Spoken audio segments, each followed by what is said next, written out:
Bonjour, nous sommes ravis de vous avoir aujourd'hui parmi nous pour cette quatrième séance sur l'eschatologie, les imaginaires eschatologiques de l'islam. Nous avons une journée riche puisque nous avons le plaisir de recevoir aujourd'hui 4 intervenants, avec notamment Stéphane Lacroix, qui est professeur à Sciences Po, chercheur au CERI.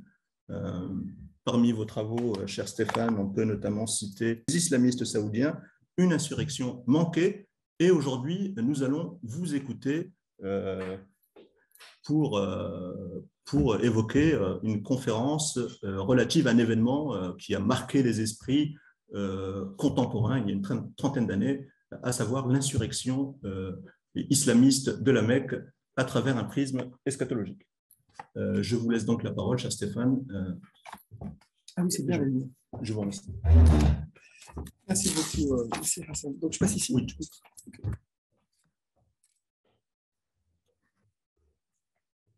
Okay. Donc, c'est celui-ci, oui, c'est ça. Oh, non, c'est bien celui-ci. Ok, donc bonjour à tous. Donc, je vais vous parler des événements de 79 à la Mecque. C'est pour moi l'occasion de revisiter en fait un travail que j'ai fait il y a 15 ans. Donc la plupart du matériau que je vais vous présenter ici, c'est un article que j'ai coécrit en 2007 avec un collègue qui s'appelle Thomas Heikhammer. Et on a écrit cet article dans l'International Journal of Middle East Studies il y a 15 ans, qui s'appelait Rejectionist Islamism in Saudi Arabia, The Story of Juhayman al-Urtaybi Revisited. Alors, Juhayman al-Urtaybi, c'est le héros de l'histoire, on va revenir sur lui. C'est un article que vous pouvez trouver dans l'International Journal of Middle East Studies de 2007. C'est aussi l'occasion de dire que c'est une recherche qu'on a fait à deux, évidemment, donc c'est pas, j'en parle, mais Thomas Heikhammer en est autant que moi propriétaire. En fait, c'est un travail qu'on a fait parce qu'à l'époque, on préparait l'un et l'autre une thèse sur l'Arabie Saoudite et on habitait à Riyad, où on a vécu un certain temps pour faire nos terrains respectifs. Et tout a commencé en fait parce qu'on a rencontré dans nos interviews, donc pour nous, alors moi je suis politiste, je vais préciser ça aussi peut-être, à la différence de beaucoup des intervenants, moi je ne suis pas un islamologue pur jus. J'essaye d'être ce que j'appelle un politiste qui prend l'islamologie au sérieux.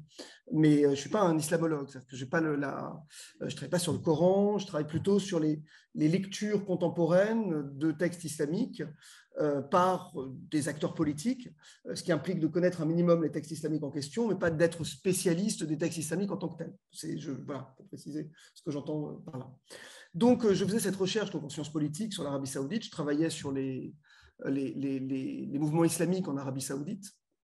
Et puis, on avait fait la connaissance de cet homme qui avait une petite cinquantaine d'années et qui avait été lui-même membre du groupe qui avait pris d'assaut la grande mosquée de la Mecque en 79. Et c'était tout à fait intéressant parce qu'en fait, on savait extrêmement peu de choses sur cet événement de 79. Enfin, je ne sais pas si ça vous parle à un certain nombre d'entre vous, mais je crois qu'avant notre article, les explications qu'on en avait étaient soit superficielles, soit inexistantes. Certains avaient voulu y voir une sorte de révolution contre le pouvoir saoudien, donc avaient donné une signification immédiatement politique à l'événement. D'autres avaient effectivement insisté sur le côté messianique, parce qu'il y avait aussi, et on va y revenir, une dimension eschatologique, mais personne n'avait d'explication vraiment cohérente à justement l'articulation de ce qui avait de politique, de messianique. Et donc, on était dans une lecture qui me semblait très superficielle de cet événement de 79. D'autant que cet événement de 79, évidemment, il intervient dans un contexte qui allait forcer certaines lectures, puisque 79, c'est aussi la révolution iranienne, c'est aussi l'entrée des soviétiques en Afghanistan, c'est aussi en Arabie même une insurrection chiite dans l'est de l'Arabie en réponse à la révolution iranienne. Donc, on a une année qui est extrêmement chargée, et cet événement qui va quand même mener à l'occupation de la grande mosquée de la Mecque pendant 2 semaines par des militants armés, ce qui n'est pas rien quand on connaît la centralité évidemment de la Mecque pour l'islam, il était très longtemps en fait peu ou mal interprété. Donc tout est parti en fait de ce témoignage qu'on a recueilli très longtemps, parce qu'on a on a enregistré, je crois, 12 ou 15 heures de discussion, et puis lui-même, en fait, nous a mis en contact avec d'autres gens, et petit à petit, en fait, on a commencé à avoir un matériau, ce qu'on pourrait appeler d'histoire orale, qu'on a pu mettre en regard avec les textes qui nous étaient parvenus de l'époque, hein, et on a pu en collecter certains qui avaient jusque-là pas été collectés. Et donc, à partir de là, on a eu un matériau pour essayer de comprendre ce qui s'était passé en 79, et donc revenir sur cette question qui, moi, m'intéressait particulièrement, qui était l'articulation du politique et de l'eschatologique. Hein, comment, et on va voir qu'en fait, je vais vous expliquer que parce que j'ai appelé mon intervention le messianisme à défaut du politique. On va comprendre justement que cette articulation, elle est assez contre-intuitive, en fait, dans cet événement de 79. Alors, peut-être commencer par vous donner quelques éléments factuels sur l'Arabie saoudite et sur le contexte, pour qu'on comprenne bien ce qui se passe et dans quel contexte ça advient. Donc l'Arabie saoudite, c'est un État dont l'histoire remonte au XVIIIe siècle. C'est toujours bon de le rappeler, parce qu'on a toujours l'impression que l'Arabie saoudite est beaucoup plus nouvelle que ce qu'elle n'est. Hein. C'est une histoire qui remonte au XVIIIe siècle. Et c'est un État qui est fondé sur un pacte conclu en 1744 entre initialement un prince et un cheikh, un prédicateur.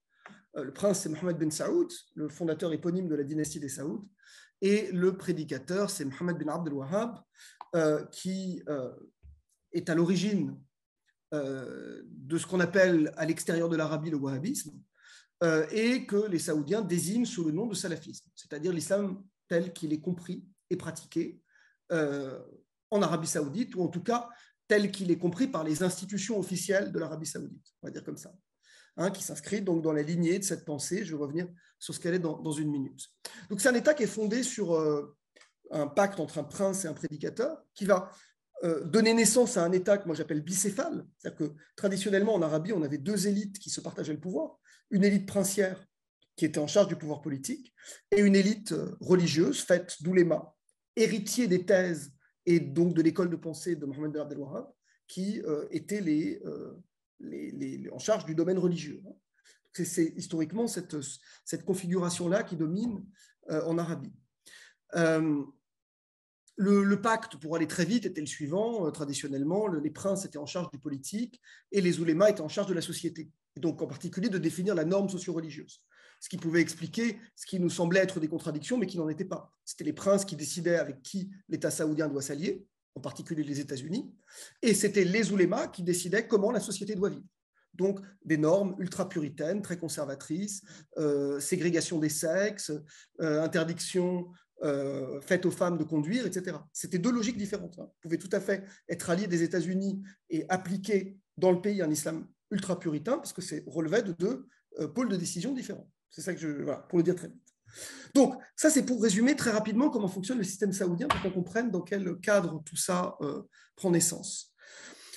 C'est quand même donc un État qui est l'un des plus conservateurs de la planète. Il l'était déjà à l'époque, il est un peu moins aujourd'hui, mais il le reste quand même en grande partie. Hein. Donc, c'est un État qui est régi, où la société est régie selon les règles posées par Mohammed bin Abd al-Wahhab. Et ces règles, quelles sont-elles? Eh bien, elles s'inscrivent dans on va dire le hanbalisme le plus conservateur. Hein. Donc, c'est le message d'Abd al-Wahhab, il est double, si vous voulez. La part la plus importante, c'est une question doctrinale, ce qui est le tawhid, hein, le monothéisme, l'unité, l'unicité divine, avec chez Abd al-Wahhab un rejet du culte des saints, du soufisme, qui est vraiment en fait la base du message d'Abd al-Wahhab. Hein, une sorte de volonté un peu, on l'a parfois appelé, évidemment, comparaison n'est pas raison, mais je pense que c'est utile pour ceux qui ne sont pas familiers. On l'a parfois appelé le Calvin des sables. Je pense que c'est utile, c'est-à-dire que c'est une sorte de calvinisme musulman, en fait, hein, avec un rejet de tout ce qui est perçu comme un obstacle à la relation directe qui doit exister entre l'homme et Dieu. Donc les saints, les imams des chiites, les cheikhs soufis, tout ça c'est vu comme en fait quelque chose qui rompt la relation directe entre l'homme et Dieu. Ça c'est la première idée d'Abd al-Wahhab. Et c'est une idée donc, qui a trait à ce qu'on appelle en islam la aqida, c'est-à-dire la doctrine, le dogme, le credo. Et pour lui, donc, il ne peut y avoir de credo que purement monothéiste. Pour lui, tout ça, c'est des entorses au monothéisme. Le soufisme est une entorse au monothéisme. Et donc les soufis, pour Mohammed Abd al-Wahhab, ne sont pas des musulmans, ou au mieux sont de très très mauvais musulmans. Ça, c'est la première idée.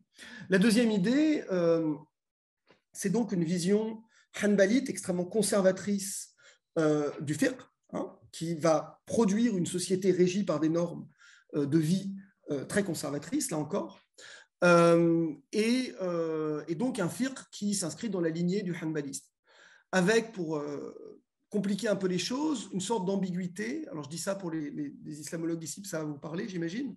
Une sorte d'ambiguïté chez Abdel Wahhab entre est-ce qu'on est mutamathhab, c'est-à-dire est-ce qu'on fait partie de l'école hanbalite, c'est-à-dire on est tenu de suivre les injonctions écrites de l'école hanbalite, est-ce qu'on est dans du taqlid de l'école hanbalite, ou est-ce qu'on est hanbalite, mais hanbalite en étant relativement libre, c'est-à-dire on applique les méthodes d'exégèse de l'école hanbalite sans se sentir tenu par les jugements rendus dans l'école hanbalite. Et c'est pas clair. Abdel Wahhab dit les deux, en fait. Quand on le lit, il dit parfois « Nahnu hanabila », on est des hanbalites, puis des fois il dit on ne s'appuie que sur le Coran et la Sunna pour dans le fiqh. Ça veut dire qu'on peut aller contre l'école hanbalite. Je vais revenir parce que cette question elle est intéressante, elle va être éclairante pour la suite. Donc il y a une tension ici sur le fiqh. C'est du fiqh très conservateur, mais est-ce que c'est un fiqh très conservateur parce qu'il est à l'imitation des avis rendus précédemment dans l'école hanbalite, ou est-ce que simplement il applique grossièrement les mêmes méthodes d'exégèse que les hanbalites, tout en s'autorisant à contredire l'école hanbalite sur certains aspects. Mais en tout cas, voilà, pour ce qui est du produit final tel que la société saoudienne le vit, c'est un produit qui est très conservateur dans tous les cas. Au XXe siècle, l'Arabie saoudite a commencé à changer. Elle a commencé à changer parce que à partir des années, je veux dire 1920, elle commence à se moderniser, elle prend le nom de royaume en 1932, hein, le roi d'Arabie saoudite qui était avant un imam devient un roi, Malik. On y trouve du pétrole dans les années 30, on commence à avoir des ressources, on établit des relations avec les États-Unis, et tout ça amène en Arabie saoudite une modernité au XXe siècle, qui est une modernité évidemment toujours, je veux dire, qui va être reçue avec beaucoup de parcimonie, hein, parce qu'il faut justement s'assurer qu'elle ne contredit pas les normes socio-religieuses en vigueur dans la société. Mais malgré tout, au XXe siècle, on va voir des choses changer. Alors la modernité technologique, évidemment, et tout ça va inquiéter les oulémas. Et ensuite, l'éducation des femmes, par exemple. Ça, c'est une question aussi qui va... L'introduction de la télévision. Il faut imaginer que tout ça, c'est des batailles où les oulémas conservateurs se demandent si on a le droit ou pas de faire ça. Et la position par défaut, c'est de dire il faut au maximum limiter l'introduction de la modernité parce qu'on ne sait pas ce qui peut arriver ensuite. Hein. Et généralement, les oulémas, quand ils s'opposent à la modernité, ce n'est pas tant pour dire c'est mauvais en soi, mais quelles conséquences ça aura. Est-ce que ça va transformer notre société? Donc, on a dans le même temps, au XXe siècle, un mouvement de modernisation, mais aussi une inquiétude très grande de l'establishment religieux, de cette élite religieuse qui est co-dirigeante du pays et qui voit d'un mauvais œil les conséquences de ce que pourrait être la modernisation de l'Arabie. Ça explique qu'à partir des années 50-60, les oulémas saoudiens ils vont commencer à réagir. Et en particulier réagir en encourageant le développement d'une sorte de contre-pouvoir religieux en Arabie, de mouvements qui font de la prédication, qui sont actifs sur le terrain, qui sont là pour une certaine manière contrer les effets négatifs de la modernité. Ça explique aussi que les oulémas saoudiens, à partir des années 50-60, ils vont se lier à toutes sortes de mouvements, y compris donc des mouvements islamistes au Moyen-Orient, auxquels on va donner de l'appui, on va les faire venir en Arabie.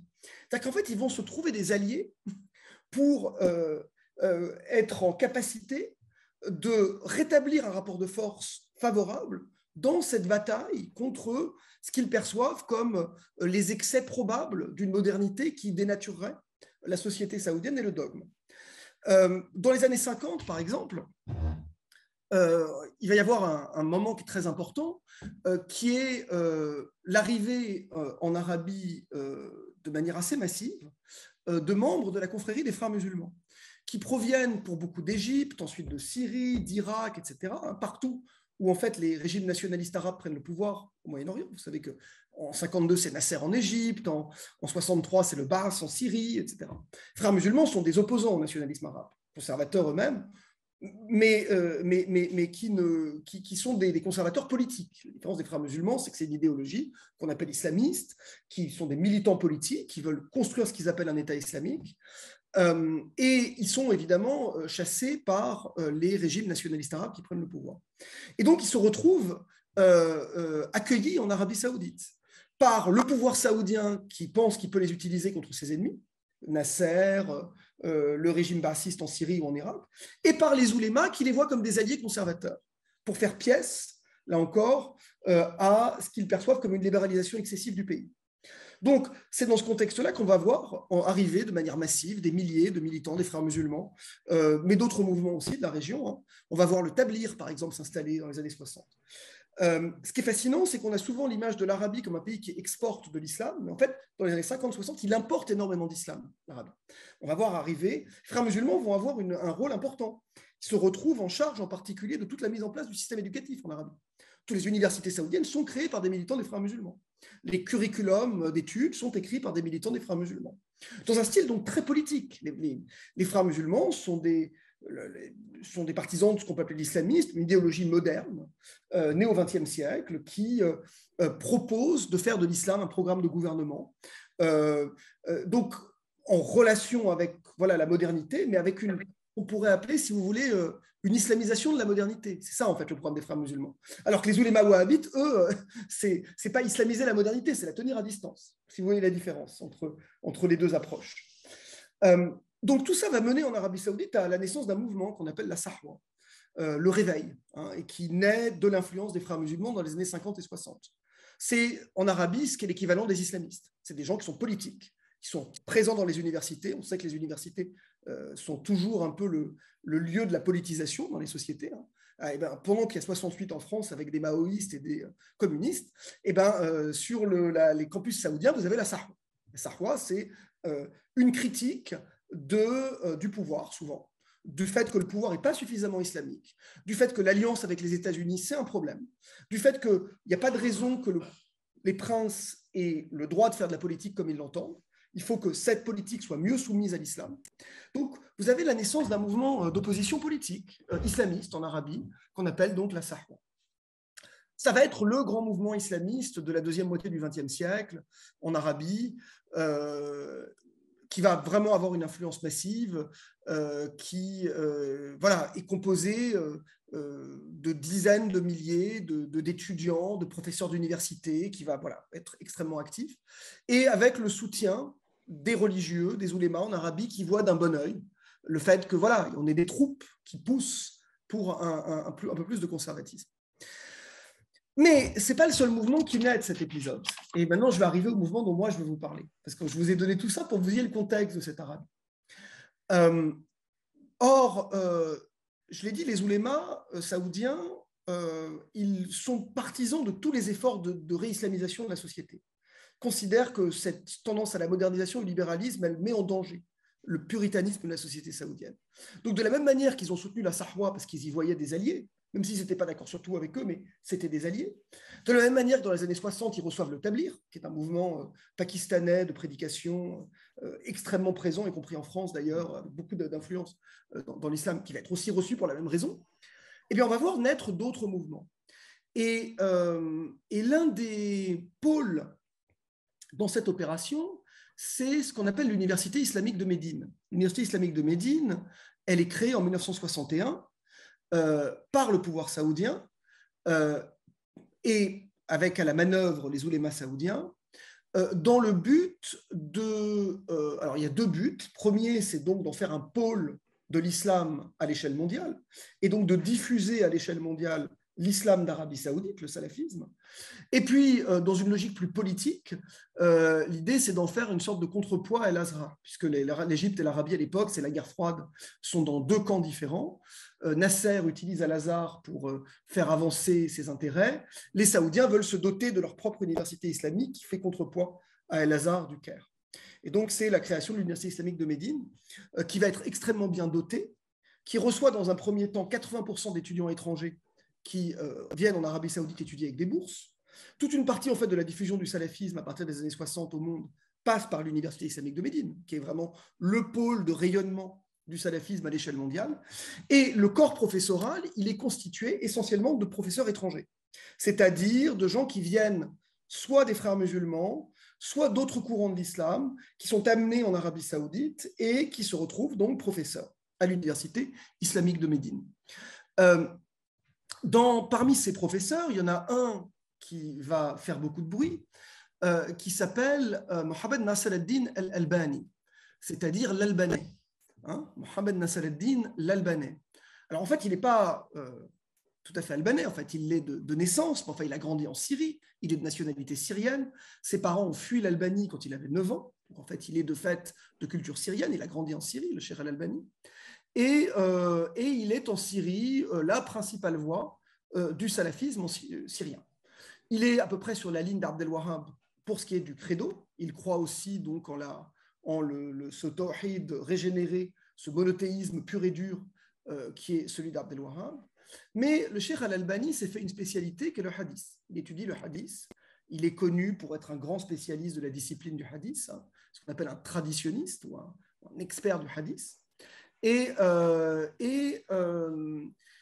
en particulier, il a une très grande mémoire. On lui prête de connaître des dizaines de milliers de hadiths par cœur. Il évalue les hadiths et il revient sur la véracité, l'authenticité de certains hadiths généralement acceptés, etc.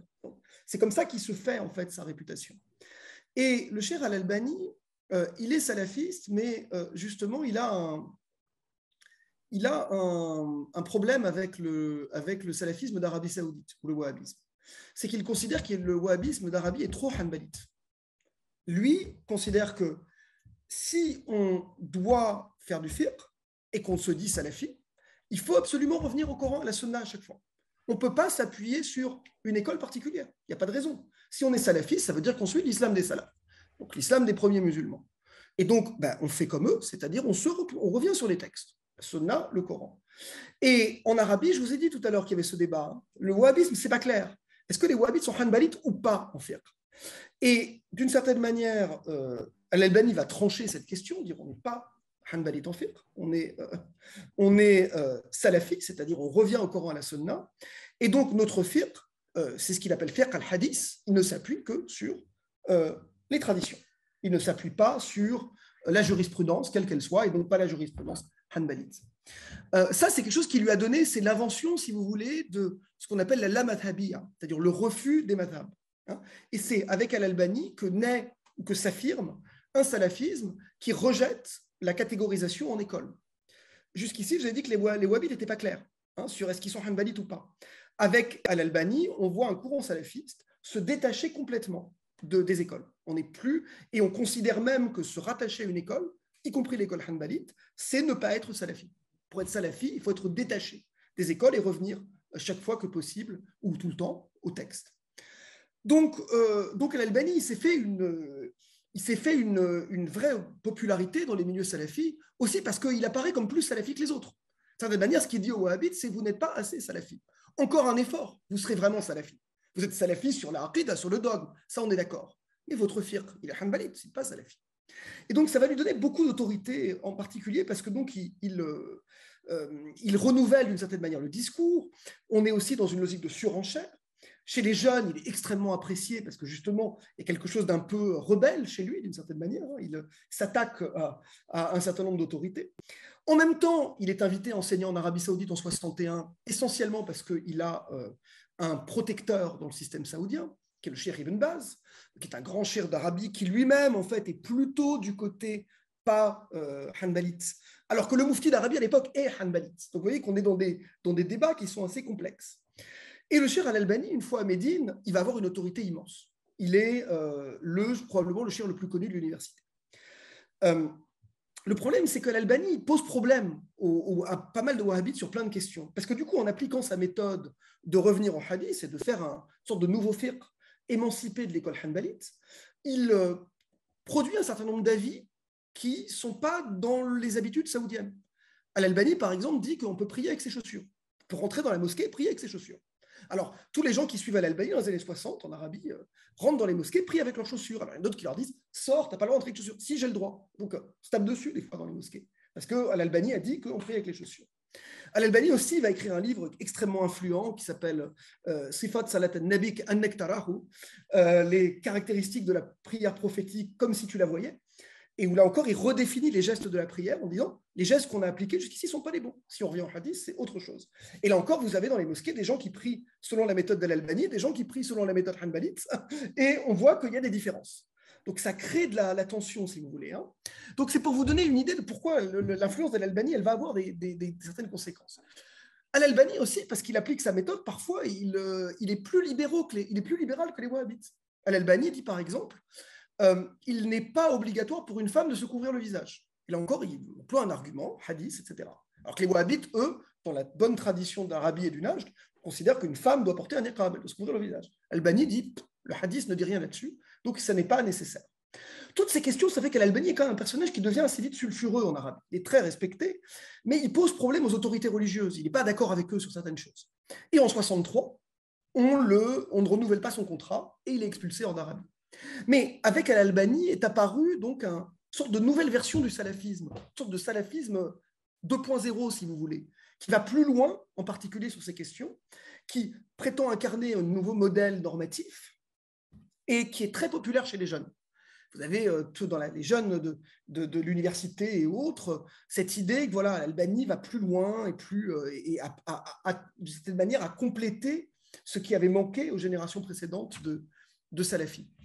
Dans le même temps, Al-Albani, ce qui va le caractériser, c'est qu'il est anti-politique. Al-Albani refuse la politique. Il a une phrase célèbre, la bonne politique, c'est de ne pas faire de politique. Et Al-Albani considère que la politique est forcément corruptrice. Il ne faut pas faire de politique. Il déteste les frères musulmans, Al-Albani. Il considère que les frères musulmans sont des ignorants qui font de la politique, ils veulent prendre le pouvoir, ça ne sert à rien. Al-Albani dit ce qu'il faut, c'est at-tasfiya wa tarbiya.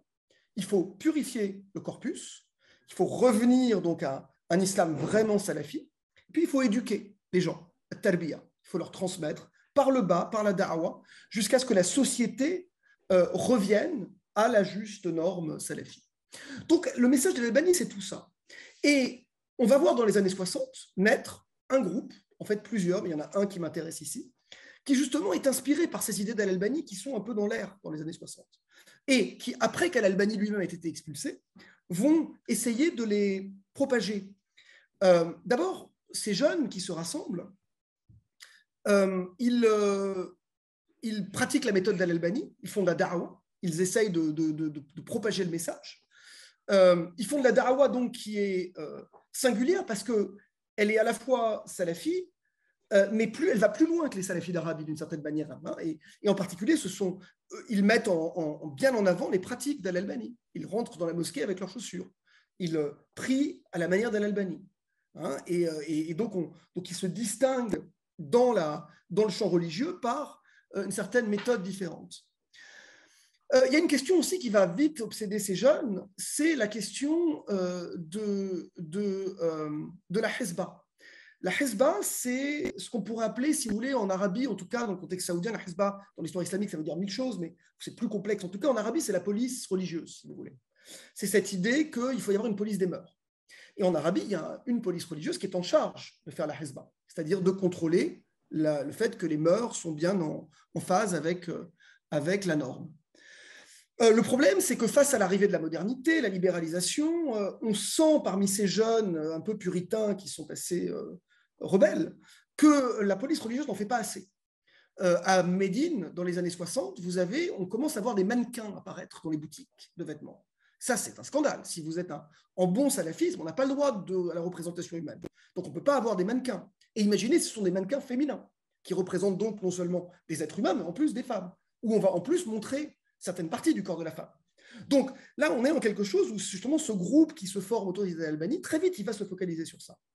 Et en 65, arrive un événement important dans l'histoire du groupe qu'on appelle Taksir al-Suwar. C'est le moment où, en fait, ils vont attaquer avec des bâtons les boutiques qui vendent des mannequins pour casser les mannequins. Ils sont arrêtés par la police, qui les détient quelques jours, qui leur dit « Mais qu'est-ce que vous avez ?» Il dit « Bah oui, on est obligé. La police religieuse ne fait pas son travail. Ce serait la police religieuse de faire ça. Elle ne le fait pas, donc on le fait nous. Mais vous n'avez pas le droit, vous n'êtes pas de la police religieuse. » Et donc, à partir de ce moment-là, ces petits jeunes disent « Il faut qu'on s'organise. » Alors, ils vont voir les oulémas ils vont voir le Cheikh Ibn Baz, dont on a parlé tout à l'heure, ils lui disent, on veut faire un groupe, il faut lutter contre la libéralisation de la société saoudienne, regardez ce qui se passe. Alors on va faire ce qu'on appelle une jama'a, c'est-à-dire un groupe.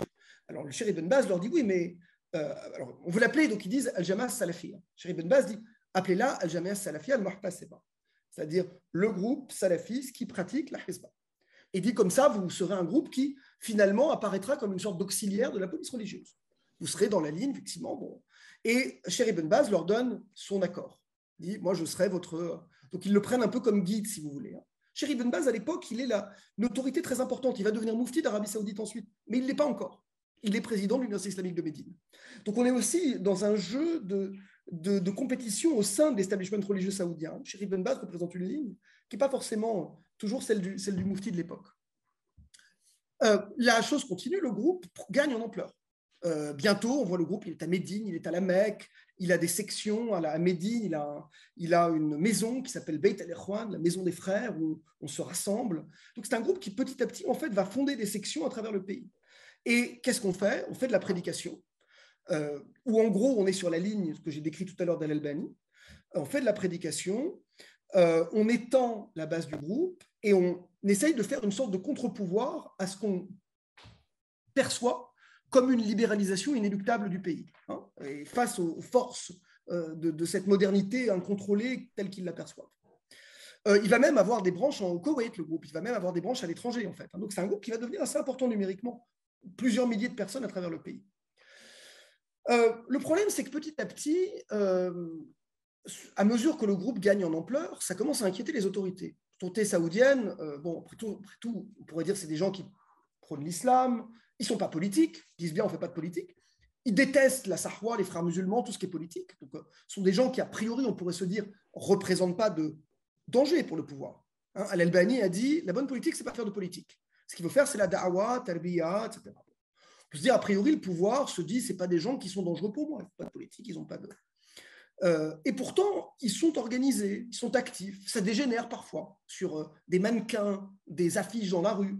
On commence à avoir une sorte de groupe qui, là encore, j'ai dit tout à l'heure, en fait, se perçoit comme une sorte d'auxiliaire de la police religieuse, mais qui n'est pas employé par l'État, qui est protégé par un des grands clercs de l'État, qui est Cheikh Ibn Baz. Enfin, tout ça, ça devient comme embarrassant pour le pouvoir politique. Et pour les religieux eux-mêmes, en fait. Parce que petit à petit, les pratiques que prône ce groupe commencent à se répandre. Or, tout le monde dans l'establishment religieux wahhabite n'est pas d'accord. Al-Albani, je vous l'ai dit tout à l'heure, Al-Albani dit il faut prier de telle manière, dit on a le droit de faire telle chose, dit on n'est pas obligé de se couvrir le visage, dit il y a tout un débat en fait qui va mettre le feu aux poudres, c'est sur le début du Ramadan. Est-ce qu'on a le droit de jeûner après le premier adhan? Al-Albani dit oui. Ou est-ce qu'on a le droit de continuer à manger? Al-Albani dit oui. L'adhan ne marque que la prière. Il ne marque pas le lever du soleil pour Al-Albani. Et donc Al-Albani va dire, là encore, pour le Ramadan, on peut continuer à manger. On a encore quelques minutes pour manger après le premier adhan. Donc on est sur des débats qui sont des débats de précis de religion. On n'est pas sur des débats de haute politique. N'empêche que pour les oulémas, c'est très gênant. Vous avez ces pratiques qui se répandent, ce n'est pas forcément les leurs. Cheikh Ibn Baz, il est assez isolé, mais beaucoup d'oulémas saoudiens considèrent que ce n'est pas bien. Et puis ça fait des problèmes, je vous l'ai dit, dans les mosquées, on se tombe dessus parce qu'on n'a pas... Cheikh Al-Albani est contre le mihrab. Il dit que c'est une béda, que c'est une innovation blâmable. Donc dans les mosquées, contre la niche, vous savez, vers laquelle on prie dans les mosquées, pour le Cheikh Al-Albani, c'est une béda. Il n'y a pas de mihrab. Donc là aussi, on va se retrouver sur des débats pour savoir ce qu'on peut ou pas avoir un mihrab dans la mosquée. Donc du coup, ça commence à devenir embarrassant pour les autorités religieuses du royaume. En 77, donc on est 10 ans après, le groupe a pris pas mal d'ampleur. Et en 77, advient une sorte de confrontation. Une délégation d'oulémas de l'establishment officiel se rendent au quartier général du mouvement, à Médine, à Beit al-Ikhwan, et leur disent leur cas de vérité. Il y a 12 points que vous faites, il y a 12 choses qui nous gênent chez vous. Ça, c'est pas bien que vous le fassiez, ça, on n'est pas d'accord, ça, on n'est pas d'accord. Et le ton monte. Les jeunes, en particulier une faction d'entre eux, parce qu'en fait, le groupe va se diviser, mais une faction d'entre eux refuse, je dis pas du tout, c'est vous, les oulémas, qui avez tort, nous, on a raison, et ça va mener à une scission du groupe. On va avoir une fraction minoritaire, mais très déterminée, qui dit on refuse le conseil des oulémas. Les oulémas sont venus nous dire d'arrêter, et ben on n'est pas d'accord, parce que c'est nous qui avons raison. Donc vous avez une fraction minoritaire du groupe qui dit on continue. Les oulémas, évidemment, rapportent aux autorités, disent on est bien embêtés avec ces gens-là. Les autorités elles-mêmes sont bien embêtées avec ces gens-là et décident d'aller les arrêter. Et donc, c'est la première vague d'arrestation du groupe. Donc, vous avez 150 membres du groupe qui sont arrêtés et qui vont être détenus. Il y a ce groupe des rebelles, des dissidents, ceux qui veulent continuer, les déterminés, ils sont menés par un homme assez important dans cette histoire qui s'appelle Juhayman al-Utaybi. Juhayman al-Utaybi, très charismatique, il vient de la tribu de Utayba. Son père a participé à une rébellion des années 20 contre le roi Abdelaziz, qu'on appelle la rébellion des Ikhwan en Arabie, et qui était une rébellion elle-même déjà sur une logique religieuse puritaine contre le pouvoir, qui a une sorte de, dans la famille, dans le sang, côté un peu rebelle, il y a quelque chose qui coule quoi, dans ses veines. Et puis il est bédouin, ce qu'on appelle en Arabie bédouin. Les bédouins, c'est un peu les grands perdants. C'est ceux qui ont été sédentarisés de force après les années 20, généralement dans des camps en marge du désert. C'est les perdants de la modernisation à la saoudienne. Eux, ils n'en ont pas vu les bénéfices de la modernisation. Ils ont été parqués dans des camps après avoir été pour beaucoup soumis militairement par le roi Abdelaziz. Donc, socialement, on comprend en fait pourquoi Juhayman est quelqu'un qui a une hargne contre ce pouvoir. C'est donc lui qui va être à la tête du groupe des dissidents. Hein, et en fait, lui, il va échapper aux arrestations, il va partir, il va fuir dans le désert, il va se réfugier chez des bédouins, justement, comme lui, qui vivent dans ces camps en marge du désert. Et il va commencer à produire des textes.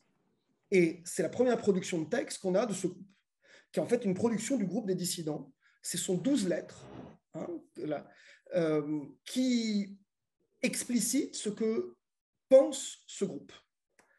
Et ces 12 lettres, alors je ne peux pas avoir le temps d'entrer dans tous les détails, mais elles sont très intéressantes. Ce qu'ils expliquent en gros, c'est qu'ils se définissent. Nous ne sommes ni wahhabites classiques, ni des frères musulmans, parce qu'on rejette. Les frères musulmans font de la politique, ils sont ignorants, on n'en veut pas. Et la Sahwa, c'est pareil. Les wahhabites classiques, ils s'intéressent à combattre le soufisme et ils tolèrent tout et n'importe quoi. Ils sont pas... Puis, ils ne comprennent pas, ils ne sont pas salafis en fait. Les gens d'Al-Albanie, eux, ils sont beaucoup mieux. Ça, oui, ça, on est d'accord. Mais il leur manque quelque chose quand même, parce qu'on ne peut pas laisser faire ce qui se passe dans cette société. Et donc, petit à petit, on voit dans ces écrits une forme de politisation qui va se mener. Ce qui est passionnant dans cette politisation, c'est que c'est la politisation d'un groupe apolitique. Ce que je vous explique par là, c'est que Juhayman al-Utaybi explique dans toutes ses lettres que la politique, c'est pas bien, parce qu'on n'a pas le droit de faire de la politique, et que le takfir, c'est une ligne rouge. On ne peut pas excommunier les gouvernants saoudiens. Donc, vous avez un groupe qui, d'une certaine manière, distingue l'État saoudien, dont on considère qu'il est plus ou moins illégitime, c'est dit de manière assez claire. On ne lui doit pas l'obéissance à l'État saoudien, et en même temps, qui d'un autre côté dit on n'a pas le droit d'excommunier les gouvernants, on n'a pas le droit de se rebeller contre eux, on n'a pas le droit de faire de politique contre eux. Donc vous imaginez cette espèce de contradiction. Et pour des raisons doctrinales, hein, on suit la ligne d'Al-Albani, mais la siyasat al-kassiyasat, la bonne politique, c'est de ne pas faire de politique. On suit l'idée que, là encore, le takfir, c'est une ligne rouge. Ils se disent musulmans, donc ils sont musulmans. Hein, vous savez que tous les groupes révolutionnaires du XXe siècle, généralement, le préalable, par exemple, à l'assassinat de Sadat, c'est le takfir. Il faut d'abord commencer par excommunier Sadat pour le groupe Al-Jihad en Égypte. Donc, puisqu'il est apostat, on peut le tuer. Si vous ne décrétez pas l'apostasie des gouvernants saoudiens, vous n'avez pas le droit de vous rebeller contre eux. Donc, on a dans les lettres de Juhayman quelque chose de fascinant, c'est-à-dire une distinction entre l'illégitimité de l'État et en même temps l'islamité des individus. Tout ça dans un contexte où on ne fait pas de politique et la rébellion n'est pas une option. Ce que je vous explique ici, c'est qu'en fait, on a un groupe qui, en fait, est pris dans à la fois une radicalisation politique parce qu'il est en colère, parce qu'il a été visé par les autorités. C'est-à-dire qu'en fait, ce qui va provoquer cette espèce de politisation, c'est que les autorités vont les réprimer. Pourquoi ils sont énervés contre le pouvoir? Parce qu'ils ont été arrêtés. Ils ont été arrêtés, ils ont été battus. Eux, ils considéraient qu'ils faisaient que de la prédication. Ils ne comprennent pas pourquoi le pouvoir s'en prend à eux. Ils sont censés être en Arabie Saoudite, c'est un État islamique. On était simplement en train de dire qu'il ne fallait pas de mannequins. Et c'est normal de dire ça, n'est-ce pas, considère-t-il. Et donc le pouvoir les réprime. Et là, ils se retrouvent pris dans cette espèce de contradiction entre une colère qui doit s'exprimer contre ce pouvoir dont ils considèrent de plus en plus qu'il n'est pas fidèle à ce qu'il prétend être. La preuve, on a été arrêté pour ce qu'on a fait. Et en même temps, un logiciel, une grammaire d'action qui ne permet pas le passage aux politiques, puisque la politique, c'est pas bien, et puisque le takfir, c'est une ligne rouge, puisque l'excommunication n'est pas possible. C'est comme ça que le groupe en arrive au messianisme. Et donc j'arrive sur la fin de mon... C'est-à-dire que dans cette fuite de Juhayman, qui est le seul à avoir échappé aux arrestations, qui produit les lettres depuis le désert où il est réfugié, va commencer à germer l'idée que, en fait, elle est où la solution? C'est une intervention divine, la solution. On est face à une situation profondément injuste, mais on n'a pas la grammaire d'action qui nous permet de faire quelque chose. On n'a pas le droit de faire la révolution. C'est Dieu qui va nous sauver. Parce que parmi nous, on a Mohammed bin Abdallah al-Qahtani, qui est le Mahdi. Hein? L'un des compagnons de Juhayman, ça tombe bien, il s'appelle Mohammed bin Abdallah. Hein, vous savez que le Mahdi en islam, le Messie, il centre de conditions. Et l'une d'elles, c'est qu'il doit s'appeler comme le prophète, Mohammed bin Abdallah. Donc, on a ce Mohammed bin Abdallah al-Qahtani dont petit à petit, Juhayman va décider qu'il est le Mahdi. C'est-à-dire, il est le Messie attendu. Alors, en islam sunnite, le Messie, évidemment, a une place beaucoup moins importante que dans le chiisme. Ça existe, les traditions messianiques, et je crois que si vous suivez le séminaire, vous êtes au courant de tout ça. Hein, elles sont là aussi dans le sunnisme. On a dans les Sunan Abi Daoud et dans Ibn Nuaym, etc. On a tout un corpus qui est quand même relativement minoritaire dans le sunnisme. La plupart des musulmans sunnites, d'ailleurs, ne savent pas vraiment que ça existe, en fait. Ce n'est pas quelque chose qui a la centralité qu'il a dans le chiisme. Mais malgré tout, ça existe.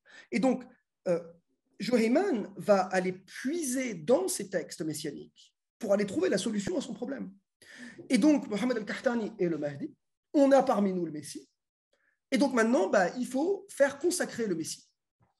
Et donc, toute la suite de l'opération va être que cette branche dissidente du groupe, elle va rassembler les armes pour faire consacrer le Messie dans la grande mosquée de la Mecque, tel qu'il est indiqué dans la tradition, entre la station de prière d'Abraham et Rukn al-Aswad, c'est-à-dire le coin de la Kaaba où se trouve la pierre noire.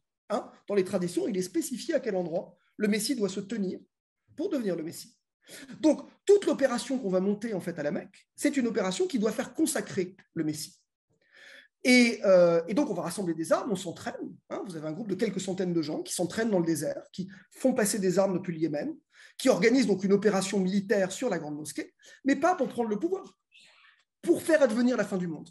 Parce qu'ils croient que, puisque c'est le Messie, dès lors qu'il aura été consacré, les événements de la fin du monde vont se mettre en place. Une armée de Syrie et d'Irak va se lever, puisque c'est ainsi qu'il est écrit dans les traditions. La terre va s'ouvrir pour les engouffrer, etc. Et apparaîtra le Dajjal, l'Antéchrist, etc. Et eux, ils attendent ça. Moi, j'ai les témoignages de l'époque, c'est génial, les gars qui nous racontent. Ils disent, on avait des radios dans la grande mosquée. On attendait d'entendre sur la radio la levée des armées et la terre qui s'ouvrirait, etc. Donc, c'est très intéressant que, là encore, évidemment, ça n'adviendra pas. Au bout de 3 jours de prise d'occupation de la grande mosquée, les forces saoudiennes interviennent. Alors, ils vont faire appel au GIGN français. C'est aussi ça qui est assez curieux dans cette histoire. C'est le capitaine Paul Baril et le GIGN qui intervient à la demande des Saoudiens. Au bout de 3 jours, le Messie prétendu est tué. Ce qui est très intéressant, c'est que ça provoque une sorte de dissonance cognitive. Hein. Je ne sais pas si vous connaissez la thèse de la dissonance cognitive de cet anthropologue américain qui a travaillé justement sur une secte qui attendait la fin du monde, et il regarde ce qui se passe chez les membres de la secte quand la fin du monde n'advient pas. Et toute une partie d'entre eux, en fait, rejette l'idée qu'elle n'est pas advenue. Ils gèrent en fait la dissonance cognitive. C'est pareil. Toute une partie du groupe dit il n'est pas mort. C'est pas possible qu'il soit mort. Donc, on montre le cadavre à la télé saoudienne. D'ailleurs, par la suite, ils montreront le cadavre à la télévision pour montrer qu'il est bien mort. Donc, ça ne peut pas être le Messie. S'il est mort, c'est que ce n'est pas le Messie. Mais toute une partie des membres du groupe vont continuer à se battre. Et cette histoire va durer 2 semaines jusqu'à ce que les autorités saoudiennes parviennent à reprendre le contrôle de la grande mosquée. Je vais conclure ici parce que je voulais terminer à 15 et il est 17. Je trouve cette histoire absolument fascinante parce qu'elle montre bien justement ce que j'ai appelé là encore le messianisme à défaut du politique. En fait, le messianisme ici, il remplit clairement, je ne veux pas faire de fonctionnalisme béat, mais il remplit une fonction quand même. C'est-à-dire qu'il intervient à un moment où le groupe est pris dans une impasse, en fait, entre ce qu'il conçoit comme juste, c'est-à-dire le fait de se lever contre un ordre injuste, et en même temps les outils théoriques, doctrinaux qu'il a à sa disposition. Ils sont clairs, on n'est pas des frères musulmans, on ne fait pas la révolution, nous. On n'est pas comme Al-Jihad ou tous ces groupes. On fait de la prédication, ce n'est pas ça qui nous intéresse. Mais simplement, le messianisme, en fait, intervient pour permettre de régler cette contradiction. Et donc, évidemment, ça ne va pas échouer. Cela dit, moi, quand j'étais en Arabie, dans les années 90-2000, vous aviez encore des gens qui croyaient que le Messie n'était pas mort. Donc, il y a eu des communautés qui ont continué à exister ensuite. En particulier, il y avait une communauté dans la ville de Boureïda, dans le Qassim, à 200 km au nord de Riyad, qui continuait à croire que le Messie n'était pas mort et que les images qui avaient été montrées à la télévision n'étaient pas les vraies. Donc, le messianisme aussi, toujours, a des conséquences un peu sur le long terme. Enfin bon, tout ça reste quand même une histoire assez isolée dans cette histoire récente de l'Arabie saoudite. Hein. Mais c'est une histoire voilà, qui, à mon avis, est fascinante, et là encore, pour comprendre ce lien entre messianisme et politique. Je m'arrête là, merci. Merci infiniment, cher Stéphane. Justement, vous avez bien mis en contexte, présenté le milieu socio-religieux dans lequel cette insurrection, ce qui a permis, ce qui a été la cause de cette insurrection, donc en 1979, donc il y a un petit peu plus de 40 ans, non pas 30 ans comme j'ai dit. Alors moi j'ai une première question à vous poser, puisque vous avez parlé notamment du messianisme, donc je reste sur votre conclusion, et sur cette question du Mahdi de la Mecque, notamment celui qui reçoit, puisqu'on a effectivement beaucoup de traditions qui disent que le Mahdi reçoit de la Mecque, reçoit l'allégeance entre le Rukn et le Maqam. Est-ce que dans la prédication de ce mouvement, dans les discours qui ont pu nous parvenir donc, du chef de file de ce mouvement révolutionnaire, on peut dire, est-ce qu'on sait s'il y a des références au Mahdi de la Mecque, ou notamment à Abdullah ibn Zubayr, un personnage sur lequel j'ai beaucoup travaillé, donc c'est quelque chose qui m'intéresse particulièrement. Une autre question que j'aimerais vous poser, puisque vous avez aussi insisté sur la question, sur l'importance du messianisme chez les chiites, est-ce que, puisqu'on le sait aussi, on le sait peut-être pas assez, mais il y a aussi une minorité chiite en Arabie Saoudite, est-ce qu'ils ont été ou pas sensibles à ce messianisme sunnite, et est-ce que certains ont participé ou pas à l'insurrection? J'ai d'autres questions à vous poser, mais on va laisser aussi ceux qui voudraient en poser le faire. Alors, je vais vous répondre rapidement. Merci Hassan. Sur la première question, je ne sais pas, je ne crois pas, mais je peux vous envoyer les textes, il faudrait les regarder, parce que moi, là encore, c'est un travail que j'ai fait il y a 15 ans. Donc, j'ai plus il y a une lettre qui s'appelle Risalat al-Mahdi, qui est donc une des 12 lettres porte sur la question du Mahdi. Et donc, elle cite effectivement des traditions, beaucoup de Sunan Abi Daoud, mais il y a aussi des références à l'histoire récente de l'Arabie. Parce qu'en fait, il faut montrer Ashrat al-Sa'a, c'est-à-dire il y a toute cette idée des conditions de l'heure. Donc, il y a toute une relecture, si vous voulez, de l'histoire récente de l'Arabie pour montrer que les événements, en fait, s'enchaînent d'une manière qui mène à la fin du monde. Donc, il y a une relecture apocalyptique de l'écrasement, justement, de la rébellion de 1920, des années 1920, l'alliance avec les Américains, etc. Donc, il y a toute cette lecture. Mais je ne sais pas s'il y a des références historiques, je ne sais pas s'il y en a une à Abdallah Ben Zubayr. Non, notamment le récit sur l'armée qui sera engloutie. Alors là, on est carrément on est en plein dans ce scénario-là. En fait. Ouais, c'est ça. Donc, je pourrais vous envoyer des références si ça vous intéresse, mais c'est pour ça que je me posais la question. Et d'ailleurs, ça pose une autre question. Est-ce que le pouvoir saoudien n'a pas été perçu, j'imagine, ça présenté comme des tarots, et est-ce qu'on n'a pas présenté le pouvoir comme des impies? Est-ce qu'il n'y a pas de référence aux Omeyyades? Non, justement, c'est tout le truc qui est fascinant, c'est qu'ils sont contre le takfir. Le pouvoir n'est pas impie. C'est justement ça qui est très curieux dans ce groupe, c'est que vous avez un groupe qui considère qu'on ne peut pas déclarer l'impiété du pouvoir. On peut déclarer la non-obéissance. Donc la vraie question, donc il y a une lettre, ça s'appelle El-Imara wal Bay'a wa Ta'a. Justement, il explique cette chose. Il dit, on doit reconnaître l'Imara, c'est-à-dire on a un amir, on le reconnaît, mais on ne lui doit pas la Bay'a parce qu'il ne remplit pas les conditions. Et donc pas la Ta'a. Est-ce qu'on a le droit de se rebeller contre lui? Non. Donc on est dans cet entre-deux qui fait de ce groupe un groupe qui n'est pas du tout un groupe islamiste en fait. C'est vraiment, c'est autre chose en fait. On est dans une toute autre dynamique que les groupes justement qui utilisent. Même je suis même pas sûr. Peut-être je ne sais pas si le mot tarout par exemple est employé. Il faudrait voir. Je me souviens plus. Mais je ne suis pas certain que le mot tarout soit employé. C'est un autre langage. Et pour la deuxième question, alors effectivement, il y a une minorité chiite en Arabie, dans la province orientale, qui elle-même se soulève au même moment et pour d'autres raisons. Donc en fait, ils n'ont pas besoin de Juhayman, parce qu'en fait, ils ont leur Mahdi à eux, puisque c'est la révolution iranienne. Et vous savez que parmi, parmi les chiites, en particulier dans la population, parmi une sorte de piété populaire, on va dire chiite, circule cette idée que Khomeini est le Mahdi. Khomeini ne le dira jamais. Khomeini n'a jamais prétendu être le Mahdi. Mais Khomeini était bien content de laisser dire qu'il l'était. Parce qu'en dans le schisme, on a toujours cette attente messianique. Et brusquement, vous avez ce personnage larger than life, comme on dit en anglais, qui prend le pouvoir, etc.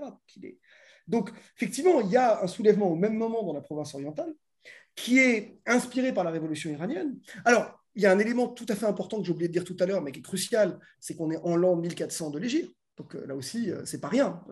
D'ailleurs, c'est pour ça que Juhayman a choisi le premier jour de l'année 1400 pour entrer dans la grande mosquée de la Mecque, fusionnant en fait deux traditions, le Mahdi et le Mujaddid. Ça, c'est intéressant aussi comment en fait ils vont prendre ces deux traditions. Parce que le Mahdi, en théorie, il n'a pas besoin d'une année, il n'a pas besoin d'un siècle rond. Le Mujaddid, c'est cette tradition islamique que tous les siècles en islam apparaîtra un rénovateur de l'islam. Comme l'a été d'ailleurs Omar ibn Abdelaziz, par exemple, on va considérer aussi comme un calife, à la fois, comme le Mahdi et en même temps comme le Mujaddid. Oui, c'est ça. Oui, il y a eu parfois des fusions dans l'histoire islamique où on a joué sur ces catégories de... Mais là, la fusion, elle est très claire, y compris dans la date. Enfin, c'est le Mahdi, mais c'est aussi le Mujaddid. Et pour les chiites aussi, évidemment, ça a du sens 1400. Donc, si vous voulez, on est dans un climat, effectivement, c'est un peu l'an 1000 dans la chrétienté, si vous voulez, le 1400 hégirien. Là, effectivement, les attentes apocalyptiques, elles sont partout. Ouais. Donc, effectivement, oui. Donc chez les chiites, ce n'est pas tant Juhayman, parce que je pense qu'il ne leur parle pas à eux. Il est très anti-chiite, Juhayman, donc il n'a aucun... Mais je me posais la question parce que si vous prenez... Enfin, je laisse la parole après aux autres personnes qui voudraient poser des questions. Même chez Noaim, Ibn Hamad, donc le Fitan, le livre des tribulations, qu'on pourrait traduire ainsi, on a des traditions, en fait, qui font le lien avec le Mahdi de la Mecque, et certaines sont attribuées à Ali. Bon, alors on est plutôt dans un corpus proto-sunnite, mais la figure de Ali, elle est, la famille du prophète, elle est aussi associée à cette figure du Mahdi de la Mecque. C'est pour ça que je me demandais si certains n'ont pas pu être sensibles à ce discours. Oui. Ben, je ne sais pas. Je ne crois pas, mais qu'il y ait eu ce lien. Mais là encore, les sources sont quand même relativement peu. À l'époque, l'Arabie, évidemment, elle fait un blackout absolu. C'est-à-dire que vous n'avez rien, même dans la presse occidentale, vous avez une brève sur ce qui se passe. Donc on est dans quelque chose qui est quand même un événement où on peut a posteriori essayer de récolter des témoignages, faire de l'histoire orale, ce que j'ai essayé de faire. Il y a très peu de textes, il y a très peu de sources. Évidemment, il n'y a pas d'archives en Arabie. Donc tout ça, quand même, n'est pas facile à redocumenter correctement. D'accord. Ouais. D'accord. Merci. Est-ce qu'il y aura des questions parmi les personnes présentes sur place? Vous pouvez, je crois, appuyer sur le... Je vous remercie beaucoup pour votre exposé parce que j'ai beaucoup de choses à apprendre. Et vous avez annoncé que ce serait un exposé religieux sans quoi j'ai bien compris. Et est-ce que vous pouvez en très peu de phrases dire quelle était la situation, par exemple, sociale et économique pendant ces années 70-80 en très peu, tu me dis, c'est complet. C'est une très bonne question. Parce qu'en fait, oui, c'est-à-dire que c'est un moment où l'Arabie s'enrichit considérablement. On a le pétrole, on voit les prix décoller. 73, c'est le boom pétrolier. Les revenus de l'Arabie saoudite sont multipliés par 10. Donc les Saoudiens, c'est ce qu'on appelle en Arabie la période de la tafra, c'est-à-dire de l'abondance. Et effectivement, la plupart des Saoudiens en profitent. Mais il y a des perdants dans cette histoire. Et ce que j'ai dit tout à l'heure, quand je vous parlais des Bédouins, ceux qu'on appelle El-Badou, qui ne sont plus des Bédouins en fait, qui sont des Bédouins sédentarisés, mais qu'on appelle El-Badou, c'est-à-dire ceux qui ont été sédentarisés de force dans les années 30-40, qui vivent en marge en fait de la société saoudienne qui profite de la rente pétrolière. Eux, finalement, c'est dans ce moment justement d'enrichissement de l'Arabie, ceux qui sont les plus à l'écart. En fait, si on fait un profil sociologique des membres de ce groupe qui donc, prennent la grande mosquée de la Mecque en novembre 79, en fait, on a deux catégories de gens qui sont plutôt des perdants. On a les Bédouins, ces Bédouins sédentarisés qui sont restés à l'écart de la modernisation et de l'enrichissement, alors même que la société s'enrichit considérablement. Et puis on a les étrangers. Ça, c'est intéressant, parce qu'en Arabie, vous avez beaucoup de gens qui en fait, grandissent en Arabie, mais n'ont jamais la nationalité, n'ont pas accès. Parce que c'est la nationalité qui garantit l'accès à la rente pétrolière. Vous voyez ce que je veux dire? C'est parce qu'on est national qu'on profite des avantages sociaux, etc. Moi, j'ai des amis en Arabie qui sont nés en Arabie, ils n'ont pas la nationalité saoudienne, parce que ce n'est pas le droit du sol. J'ai un ami, ses parents sont éthiopiens et yéménites. Non, il n'aura jamais la nationalité. Ses enfants ne l'auront pas. Donc, il est tenu à l'écart. On va retrouver beaucoup de gens en fait, qui appartiennent à ce type de groupe, dans le groupe de Juhayman. Donc c'est pour ça aussi, effectivement, on ne va pas faire une lecture marxiste vulgaire, mais il y a certainement, voilà, dans ces gens auxquels ce discours parle, des gens qui viennent des classes les plus marginalisées de la société, à un moment justement d'enrichissement général dont eux ne profitent pas.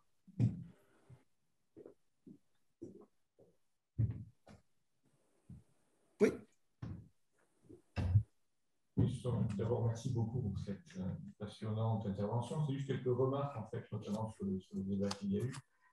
Donc, je n'ai pas en tête les textes, mais je doute que le terme tarout soit employé parce que, typiquement, ça évoque justement l'accusation d'impiété envers le souverain, ça évoque Pharaon ou autre, et c'est très précisément ce que ce groupe, pour des raisons, je pense, à la fois théologiques et politiques, il faut éviter. Théologique parce qu'ils sont dans une tradition qui est plutôt une tradition entre guillemets piétiste, et politique parce qu'il n'y a pas, je pense, à la fois la volonté de se démarquer par rapport à d'autres groupes islamistes et aussi une tentative peut-être d'essayer de ne pas entrer en conflit direct avec le pouvoir. J'avais une remarque en fait qui était tout simple, mais qui était sur le sort de ce malheureux messie ou faux messie.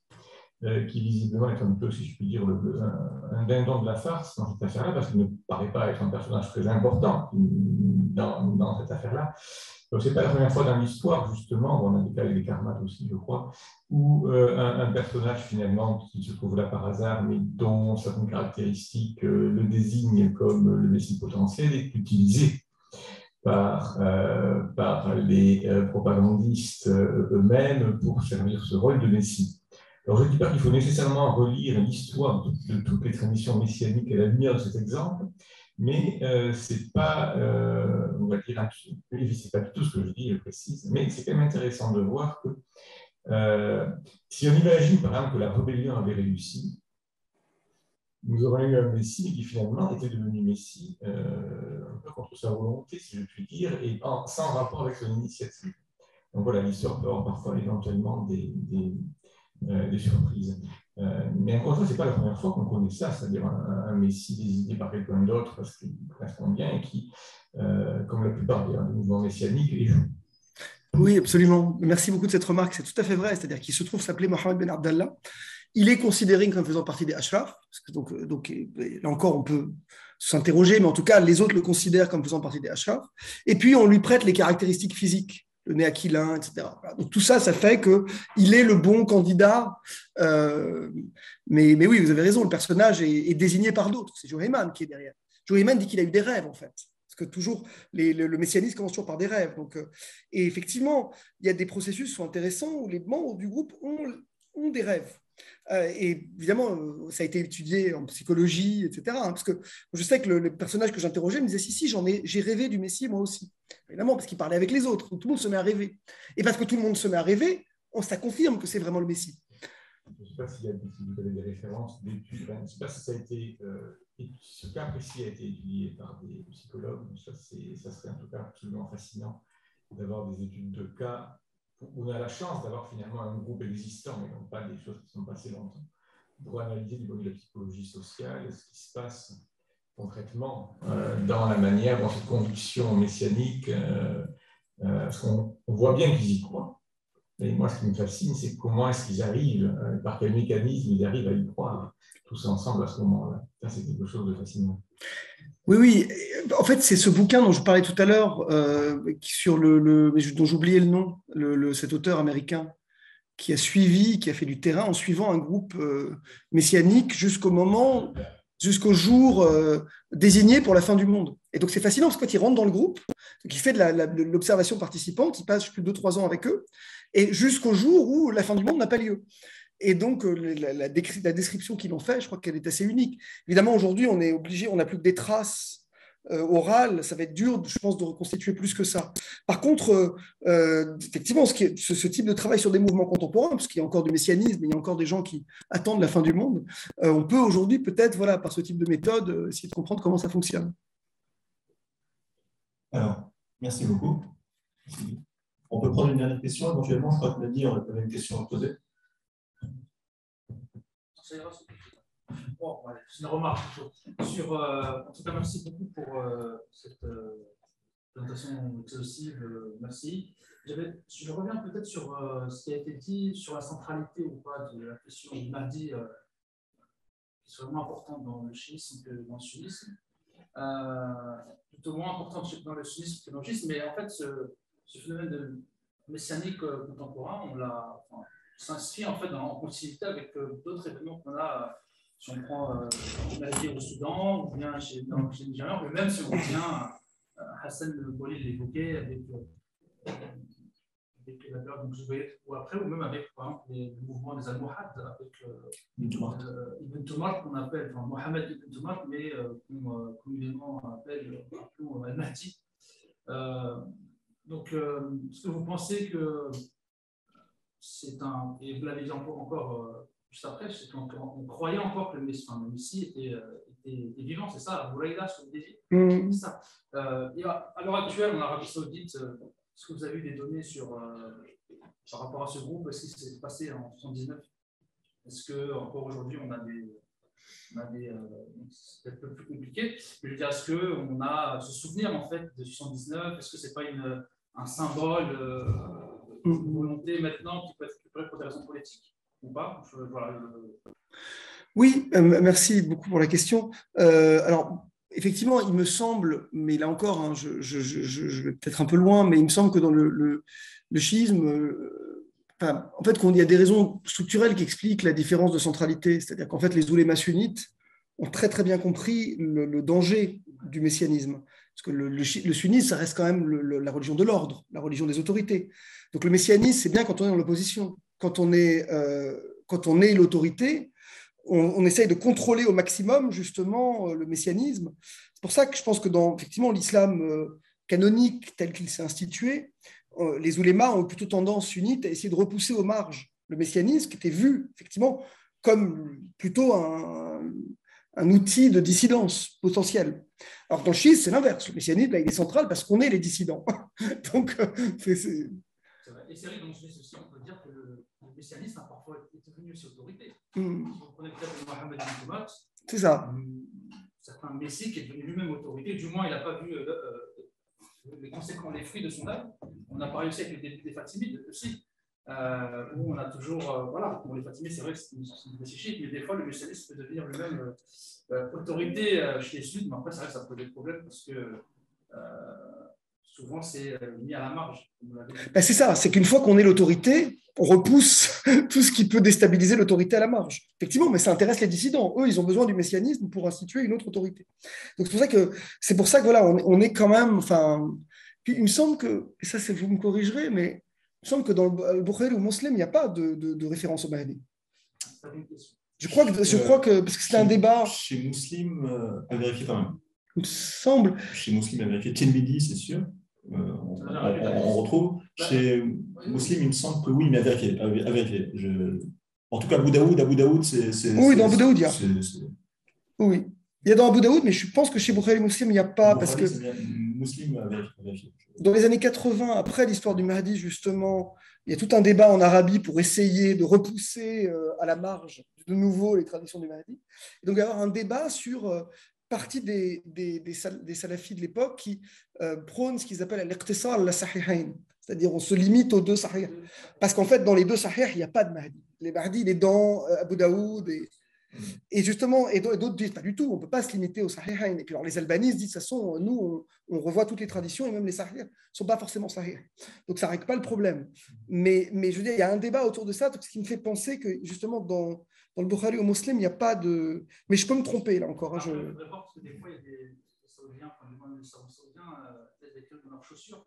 Ils essayent dans le sens de bloquer même de la littérature afin de toujours leur donner l'ensemble de légitimité. Mais je pense qu'il faudrait voir aussi chez Ibn Kathir.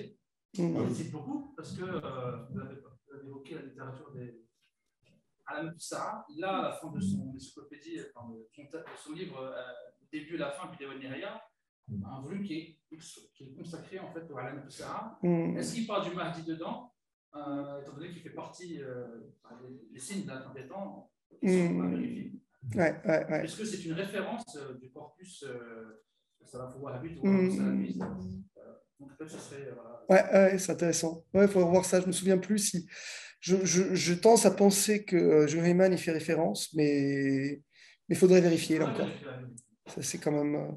Et sur votre dernière question, très très vite, alors aujourd'hui, bon, cet événement, il est quand même très mal vu en Arabie Saoudite par l'essentiel des gens. C'est-à-dire d'avoir, Juhayman et ses compagnons sont vus comme des fous dangereux. C'est-à-dire des gens qui quand même se sont introduits dans le lieu le plus saint de l'islam pour un faux Mahdi. Donc ils sont quand même, haïs et décriés par 99,999% des Saoudiens. Il y avait des petites communautés, je ne sais pas où ils en sont aujourd'hui, qui sont des communautés radicales et de rupture, en fait, qui, elles, voulaient continuer à croire, mais on parle de dizaines de personnes, peut-être. On parlait pas. L'immense majorité des Saoudiens, vous leur parlez de 79, pour eux, c'est une horreur absolue ce qui s'est passé. Et d'ailleurs, le pouvoir aujourd'hui, dans le nouveau récit qu'il écrit, dit 79, c'est le début, libéraux, modérés. Bon. Évidemment, c'est une construction historiographique, mais c'est ce que. Donc, 79, aujourd'hui, est plutôt dans le discours utilisé en Arabie pour signifier quelque chose de fondamentalement mauvais. Enfin, je veux dire.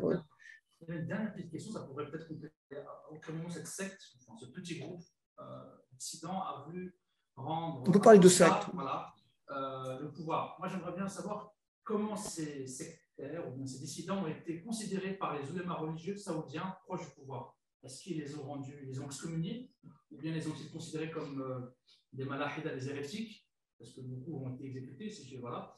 Comment on les a catégorisés religieusement? Alors, c'est une très bonne question, parce que je ne me souviens plus, j'avais travaillé sur ça il y a longtemps, si c'est Khawarij ou Bourrat, je ne sais plus. Voilà, c'est vraiment... il me semble que, effectivement, comme c'était un faux messie, il y a cette dimension-là aussi. Ils ont été exécutés ensuite. Donc, s'ils ont été condamnés à mort, c'est que, a priori, ils étaient... Et là encore, il faut que je revérifie cette dimension-là, parce que là encore, c'est une recherche d'il y a 15 ans. Donc, je ne me souviens plus exactement. Je me demande si Khaled Aboul Fadl, dans son livre sur le... Ouais, s'il ne parle pas de ça, justement, et de la manière dont ils ont été catégorisés. Et je me demande si ce n'est pas Bourrat, mais je ne suis pas sûr. Ou s'il y avait un débat peut-être entre oulémas en fait sur comment les catégoriser, parce que tout le monde n'était pas forcément d'accord. Ouais. Mais là encore, je m'éloigne un peu d'un terrain sur lequel je suis absolument à l'aise, donc il faut que mais on pourra échanger plaisir sur ça.